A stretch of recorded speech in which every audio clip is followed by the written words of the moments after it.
तर राम भावनं काय म्हणतात, तर भावनं पाहू शकता चांगली कडक ऊन आहे, कारण की आज 30 डिग्री टेम्परेचर आहे ना. आज मी लवकर आलो वावरे, कारण की आमच्या पातीवराच्या पेंड्या नाही, चिखल नाही होता, तर म्हणलो बैल बी लवकर आणलो, कारण की रोटरी मारून दिली मग आपल्याला दतार मारावचा. तर आपला काम सुरू आहे भावांनो आता, कारण की आपण कष्टाळू शेतकरी आहोत. शेतकऱ्याच्या मुलाला कसा परिस्थितीत कसा येऊन जायला अडचण काही सांगता नाहीत भावांना. तर भावांना पाहू शकता ही आपली बैल जोडी आहे, याला उलटा झोपलो आज. असा कामाभावनं आपलं काम वावरात शेतात काम सुरूच आहे. तर पाहू शकतो सूर्योदय वगैरे झाला, किती बहुत कडक ऊन आहे. तर एवढ्या उन्हात आपल्याला शेतकऱ्याच्या मुलाला काम करावं लागते, कारण की एक शेतकरीच आहे तर संपूर्ण देशाला पालते भावनं. तर राम भावनं. तर राम भावनं काय म्हणतात, तर भावनं आपल्याला थोडंसं एक अर्जंट काम पडला, तर मी बहुत फास्ट म्हणजे जाऊन राहिलो घरी.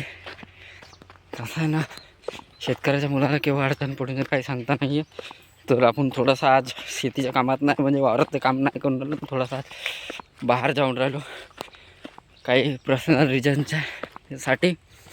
तर आपल्या ब्लॉगमध्ये तो तर येणार नाही, पण जो बी आहे आज जितका बी कंटेंट आपल्याशी होईल, आय होप जेवढा बी एक्सेप्ट होईल तेवढी बी मेहनत आजची अपलोड करून देणार कामाभावनं. कारण की शेतकऱ्याची मुलं जाऊन आपण शेतकऱ्याची तयारी होऊन गेली आहे. पाहू शकता चिखल वगैरे सगळा झाला आहे, असं काम आहे.